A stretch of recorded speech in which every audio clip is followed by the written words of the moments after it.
हे भाऊ जेव्हा 2015 मध्ये होते, 2015 मध्ये या भावाच्या पोटामध्ये गाठ झाली आणि ते दिवसेंदिवस गाठ वाढत होती. ते म्हणतात की ते चामडीच्या वर सुद्धा काही वर आले होती आणि ती स्पष्टपणे दिसत होती.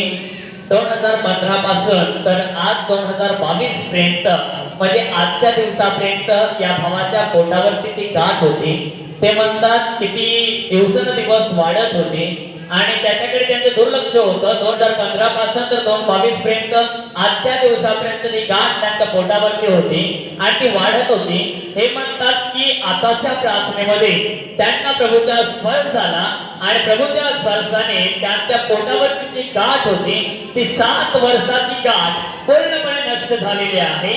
ते म्हणतात की त्याला आता बाहेर जाऊन त्यांनी चेक सुद्धा केलेला आहे तर त्या ठिकाणी गाठ नाहीये.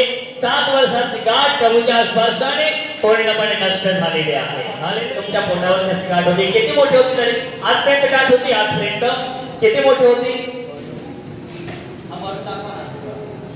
एवढी मोठी होती. अजून दाखव.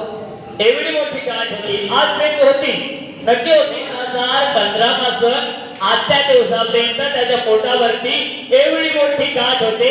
आताच्या आजारमुक्तीच्या प्रार्थनेमध्ये त्याच्या पोटावरची गाठ पूर्ण नष्ट झालेली आहे. कोणी गाठ काढून टाकली?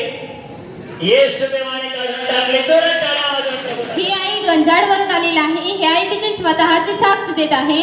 ही आई सांगत आहे की 20 वर्ष अगोदर पासून ह्या आईला दारूताडीचे व्यसन होतं आणि ही आई म्हणते की ती खूपच दारूताडीचे व्यसन करायची आणि आई म्हणते की आईच्या घरची काही माणसं या ठिकाणी प्रार्थनेला येत आहे.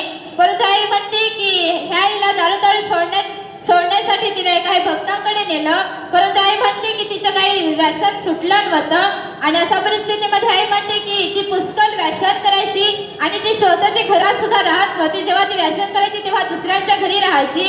परंतु अशा परिस्थितीमध्ये आई म्हणते की त्यांच्या घरातली माणसं या ठिकाणी प्रार्थनेला यायची. ती प्रार्थनेला या ठिकाणी घेऊन यायला निघायचं परंतु आई म्हणते की ती प्रार्थनेला सुद्धा येत नव्हती. तिचं मन सुद्धा प्रार्थनेला यायला लागत नव्हतं आणि ही आई म्हणायची की तुम्ही प्रार्थनेला जा परंतु मी प्रार्थनेला येणार नाही असं आई स्वतः म्हणत होती. परंतु अशा वेळी आई म्हणते की 5 रविवार अगोदर ही आई या ठिकाणी प्रार्थनेला आली आणि आई म्हणते की या ठिकाणी ती प्रार्थनेला आली आणि विश्वासाने तेलपणाचा वापर करत राहिली. आई म्हणते की आता तिच्या दारूताडीचे व्यसन पूर्णपणे सुटलेलं आहे. ही आई सांगत आहे की तिचं दारूताडीचं व्यसन सुटलेलं आहे आणि आता ते स्वतःच्या घरी व्यवस्थित राहत आहे.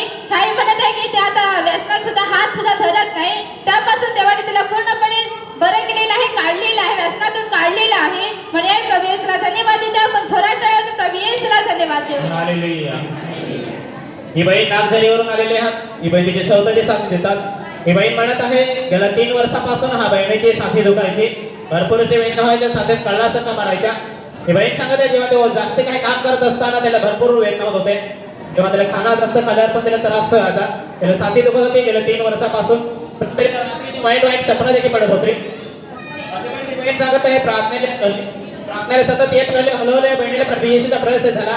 हे बहीण सांगत आहे 3 वर्ष होता ते बरा झालेला आहात. जे वाईट स्वप्न पडत होतं ते स्वप्न देखील पडत नाही.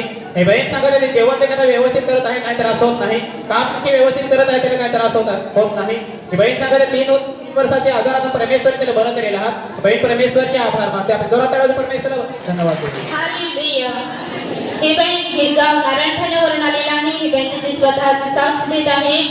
ही बहीण सांगत आहे की 11 वर्ष अगोदर ही बहीण एक दिवस जंगलाला गेलेली होती आणि जंगलाला असताना ही बहीण सांगते की तिच्या उजव्या पायाला ठेच लागलेली होती आणि बहीण म्हणते की तिच्या पायाला थोडीशी जखम झालेली होती आणि अशा परिस्थितीमध्ये ही बहीण म्हणते की ज्या ठिकाणी जखम लागली होती त्या ठिकाणी हळूहळू दुखायला चालू झालं आणि बहीण म्हणते की तिला ज्या ठिकाणी जखम लागली होती त्या ठिकाणी थोडं दुखायला लागलं आणि धीरे धीरे बहीण म्हणते की तिच्या पायाला सूज यायला लागली आणि जखम सुद्धा वाढायला लागलं आणि बहीण म्हणते की धीरे धीरे तिचा त्रास दिवस वाढत गेला आणि बहीण सांगते की जवळजवळ 11 वर्ष झाले तेव्हापासून तिचा पाय खूप दुखायचा.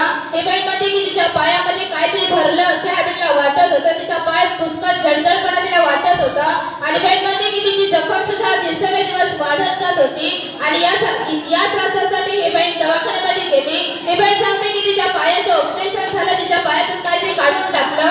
परंतु बहीण सांगते की तिचं ऑपरेशन झालं परंतु ती जखम काही सुकत नव्हती आणि अशा परिस्थितीमध्ये हे बाई म्हणते की त्या ठिकाणी ऑपरेशन केलं तेव्हा ही बाई म्हणते की ती चालायची तेव्हा ती ऑपरेशन केलेलं त्या ठिकाणी ते पुन्हा फाटायचं आणि बाई म्हणते की त्याच्यातून त्या ठिकाणी जखम होती त्या जखमेतून पाणी सारखं बाहेर यायचं आणि सतत तिच्या पायाला आग व्हायची आणि बाई म्हणते की सतत 11 वर्षापासून तिच्या पायाला सतत आग होती आणि अशा वेळी बाई म्हणते की या बहिणीला या केंद्राविषयी माहिती झाली ही बहीण या ठिकाणी प्रार्थनेला येऊ लागली केंद्रातून दिलेल्या आशीर्वादित तेल पाणी सतत तिच्या पायाला लावत राहिली जखम होती ती सुकत गेली तिचं पाणी जे बाहेर येत